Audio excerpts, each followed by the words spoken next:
All right, thank everybody for coming out tonight. It's a good day for the Rice House.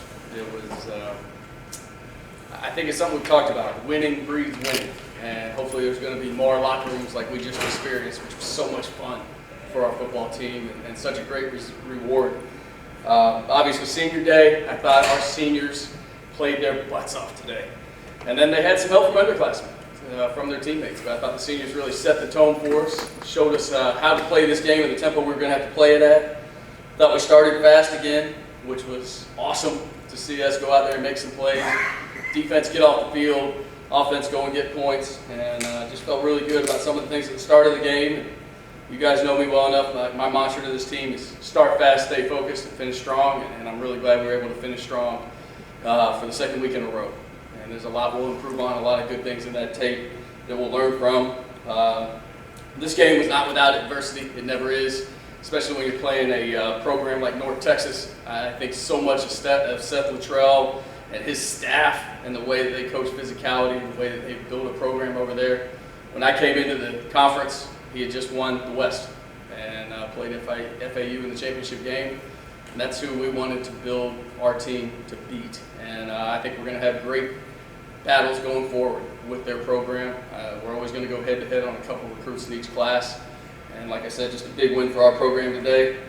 Going back to the adversity, we had a freshman walk-on center in Isaac Clarkowski that started the game and probably played all but 5 snaps today. He had never taken a college football snap. He found out yesterday afternoon he was going to be starting. He did not take a single live rep with the 1s or the 2s on Monday, Tuesday, or Wednesday. We just had the flu run rampant through our building, and we had some guys that couldn't practice on Friday. We had to make some changes late. And then today during the game, Aston Walter could not continue, even with an IV. So Charlie Booker, another senior, had to step in there and take on that role. And so we had guys that just played their butts off with the game on the line. You saw a guy who played a marvelous game today, Trayshawn Chamberlain, on a 4th and 2, separate the ball from the receiver and get the ball back for us. And then on a key 3rd down, we throw the ball up to Ross. And Tom Stewart gives him a great ball, and he goes and makes a play. So that's 2 examples on both sides of the ball of us closing the door for a change like we talked about in this 4th quarter. So I'm so proud of these guys for that. 38:04 time of possession. And I think just in totality, just how about that defense? You know, you look at those stats at halftime. I believe they had 4 yards rushing. They had 20 or 21 plays. Didn't get a first down until pretty late in the deal. And we just kept the pressure on 6 all day long because we have all the respect in the world for number 6. But I thought that defense, led by these 2 men in Peter Blaze and Trayshawn, was awesome today, along with our lone senior in that group, Miles Adams. So with that, I'll open it up to questions. Let's talk the defense, especially that first half.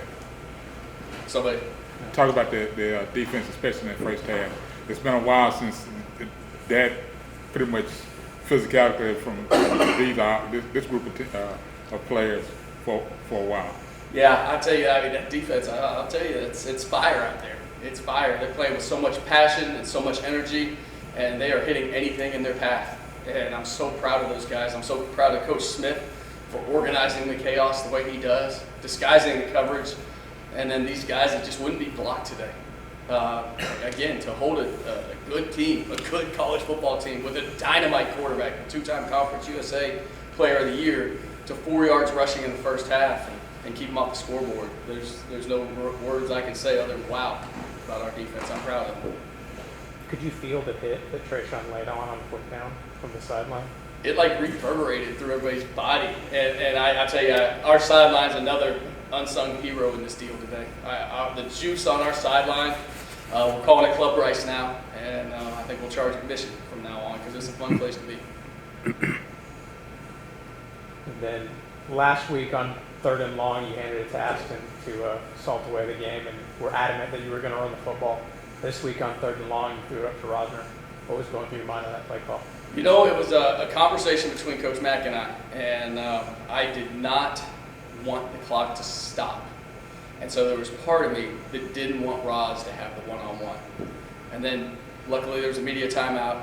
We talked through it, and we said, look, if they give us that one-on-one, we got to take it. We got to let Tommy give Roz a chance. And what a play in that ball game. Holy cow. big time play. I'm glad Coach Mack talked me into that one. How's that dynamic between you and Coach Mack on play calling kind of shifted in the past couple of weeks? I think it's pretty good. I mean, I love the relationship we have. I love how we think the game very, very similarly. And I trust him completely. And he's done a great job. Can you talk a little bit more about your thoughts? Last two games coming out really strong in the first half. Offensively, not quite producing points, but still your defense has come through in both of those games. Yeah, well, I think, to me, if you look back at both games, I think it was all three faces were clicking pretty good in the first half, right? Like 31 points against Middle and 20 points tonight in the first half. So I'm not going to sneeze at that. You know, I think there were only 2 drives in the first half where we didn't come away with points. 3 counting the 2-minute drive, I guess. We fumbled one, had one that was eaten up by penalties, and then we didn't play very well in the 2-minute situation.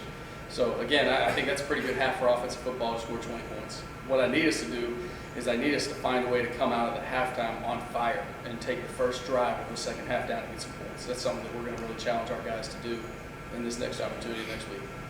What adjustments did you see them make it this week that maybe made it difficult for you guys to get into the end zone in that second half? You know, I don't know that I could tell you any changes they made because their fronts ended up being pretty similar. They do a good job mixing up their front calls. I don't know that we could get a beat on anything except for later in the game and some bigger stuff. We kind of knew where they'd be.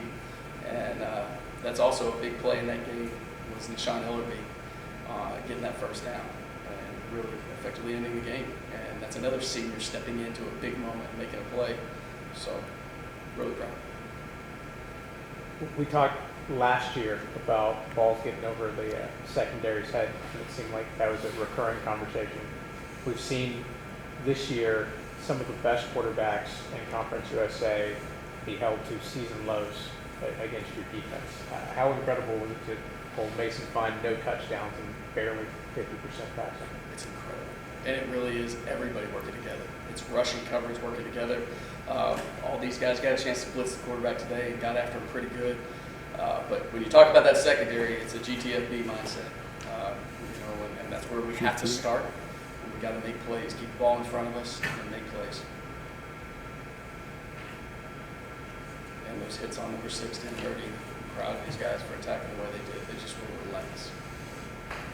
And one of those big hits, Blaze Aldridge becomes the career tackle for a loss leader at Rice. Wow, that's pretty cool.